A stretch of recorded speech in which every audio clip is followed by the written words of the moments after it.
All right, so Cyril Gane, you know, people get upset when I go on a hot mic and I say, yeah, I mean, if I was a woman, I'd probably go after Cyril Gane, you know? And people get so upset, you know, they think I'm weird, or they say, you know, I'm just in the moment. Like, I do so many of these media interviews, you know, that I'm having fun half the time. And I don't know where my brain's going to go. And people think I have some sort of agenda. Like, this dude's weird. Like, what is he thinking? Is he attracted to Gane? I'm making a joke, you know? But I am more attracted to him after that performance. Kenny. When it comes to this fight, a lot of people thought Alex Pereira was going to win. I was one of them. I felt that, you know, when you have someone who's able to throw such heavy hands, he moves up 3 divisions from 185, 205 to 265. The biggest thing we always think about is, like, how well do they put the weight on? Do they put the weight on it correctly? Do they become a faster, stronger heavyweight or an athlete, or does it not really transfer well? You know, even Joe Rogan made comments about his booty and thing. I wasn't looking at it, but Joe Rogan was talking about it. Pereira, he gained a little too much weight. 251, I don't like that. If he would have showed up more like 230, 235, okay, staying fast and lean. But the more I thought about it, Cyril Gane, I mean, he's a big athletic guy, and he throws straight punches. His fight IQ's good, and so I'm not surprised. But I would love to give Pereira a fight, and so if he wants to stay at heavyweight. And so if Aspinall wants to come back, let's give him the rematch with Cyril Gane. Yeah, with Cyril Gane and me with Pereira. I think that would, I think a lot of fans would like to see that. We saw Gane, or we saw Pereira this week. He weighed in at 250 something. We're like, he looked a little bit chunky, just looked a little bit, he didn't look fat, but he definitely looked like he carried more weight, and he looked a little bit slower. And we both were like, dude, Gane's the guy that could beat Pereira at heavyweight. I think Pereira beats most guys at heavyweight. Gane, that is a horrible style for him.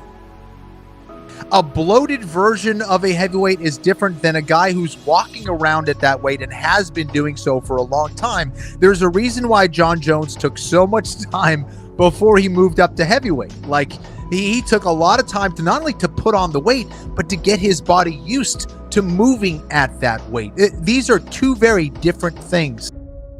I mean, I agree with you. I think Alex looked like he'd gained some good weight and some not so good weight, and I don't know as he needed the extra not so good weight.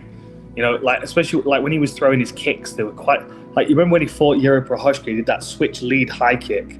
And I was like, man, like he moved like a lightweight there. Like that wasn't the same version of Alex that we saw last night.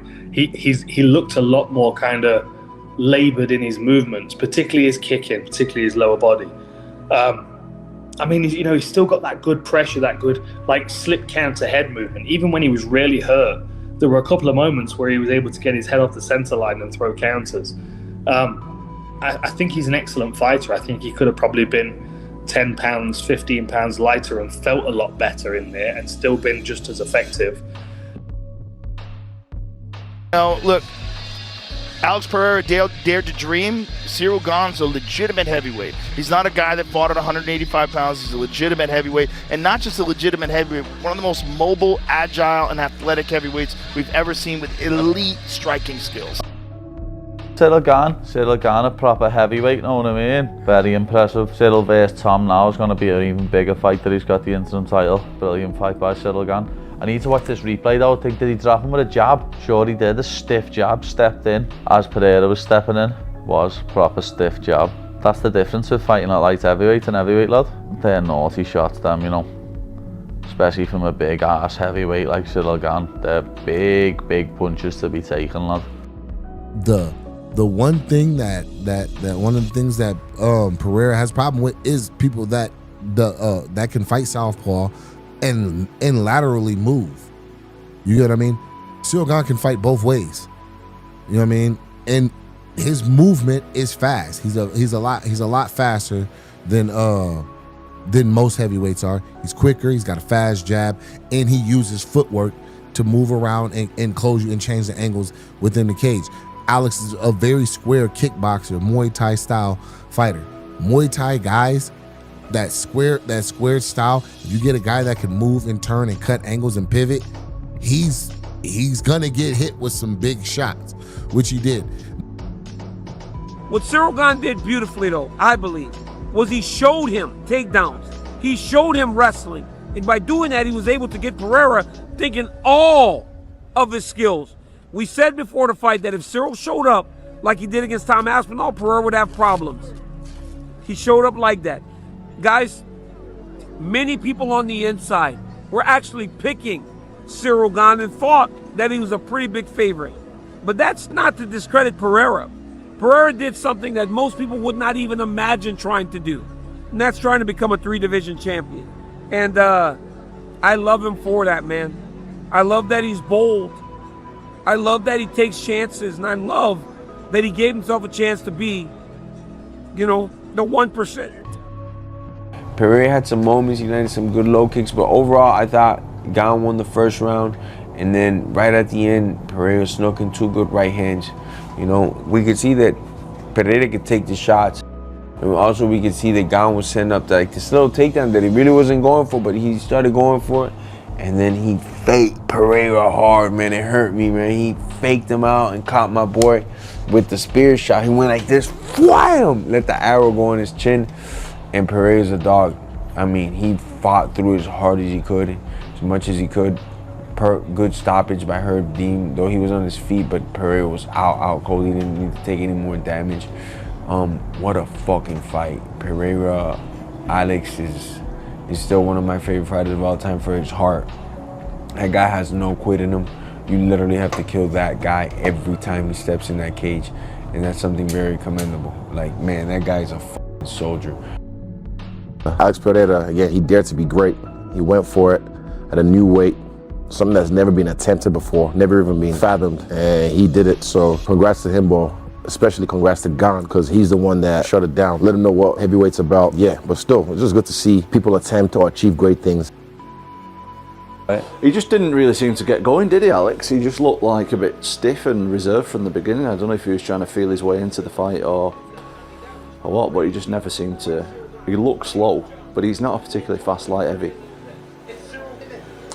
I have to watch that again. It looked like there was a lot of illegal elbows going on and illegal punches, but generally he looked good. Gane is known as a guy that's all over the place, meaning he's wild. He throws things at times. Even the stand-up, he'll throw it. A guy will duck his head down and he'll throw one straight down. And so it's just like you have to really watch what he does. He doesn't do himself any favors when he does that, and people are gonna still harp on that he's a dirty fighter. But it's like but if the ref ain't stopping you and telling you, hey, if the guy gets a chance to recover, that's on you. That's your fault. Why is the guy who's getting fouled the victim on both sides, on the losing end and on the side where you can't do anything about it in terms of getting it reversed? It's just 100%. It's unfortunate. Cyril Gane's one of those guys, you can't afford to get hurt with him because you don't know what you're going to get hit with. You don't know what that dude's going to hit you with. Elbows, eye pokes, hammer fists. Alex Pereira is such a tough son of a bitch because he could have gone down and stayed down. He took so many shots. He worked back to his feet. He took a lot of elbows. He was down. He looked like he was finished. He worked his way back up, and then he just took shot, right hand, left hook, uppercut, you name it. Cyril Gane was throwing. Eventually, Herb Dean steps in. Cyril Gane was kind of going down. Sorry, Pereira was kind of going down anyway. It was a brutal stoppage. Hammer fist to the back of the head in the closing sequence. But he wins the fight, he stops him, and now he's interim champion once again, and hopefully we now get that Tom Aspinall rematch and we get to get a definitive winner there. I don't know if Alex is going to stay at heavyweight. I don't think he should stay at heavyweight for his own health. Those people are big and they're not maybe all as good as Cyril Gane, but I think that it's just too much. With Alex, I think he'll be back. Whether he goes to 205 or he stays at heavyweight will yet to be seen. I honestly think he'll probably stay at heavyweight. I think that he'll spend this time just kind of eating normal, training normal, and not having to worry about anything, but just getting in the gym and trying to get better. And I think you're going to see a better Alex the next time around. That's saying that he's put that much weight on. Is he going to go back down because he weighed in at 250? I reckon he could go back down to 205 and win the belt. It's whatever he wants to do. How old's Pereira now? About 38, 39. Yeah, Hockett was calling him out. Hockett could be a good fight for him next. Yeah, Tom versus Gane is even bigger now that he's won the interim heavyweight title. Listen, man, Alex Pereira, he dared to be great. He went up the heavyweight. He put on the weight. He went against a very dangerous Cyril Gane. But, man, Cyril Gane is a freaking problem. He's so athletic.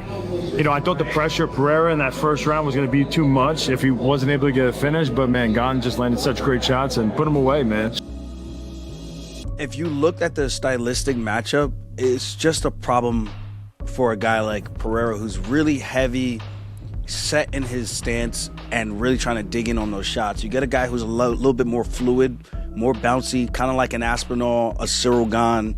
Like, those type of guys will give him problems. But if he fights a guy like a Sergey Spivak, right, maybe that fight's completely different, even though Sergey can throw back the same heat and he punches really, really fast. I just think this heavyweight division is just a little bit different. You would think a guy like Pereira, it should be fine, but also he's older in age now. So for him to take those type of shots, it's going to be a little bit difficult, I think, at this point. He's had a ton of kickboxing fights. I think he's got a better chance. I mean, he didn't really even go down. Like, after that initial first shot, he took big shots and never, I mean, he was stumbling it out on his feet, but he was still upright. And he dipped his foot into the pool with with the most dangerous shark that's in it, arguably. So I don't think losing to potentially the best heavyweight in the world is a reason to leave. I think that he bites down the rankings a little bit, and 1 or 2 wins, and we see him right back in the title shot.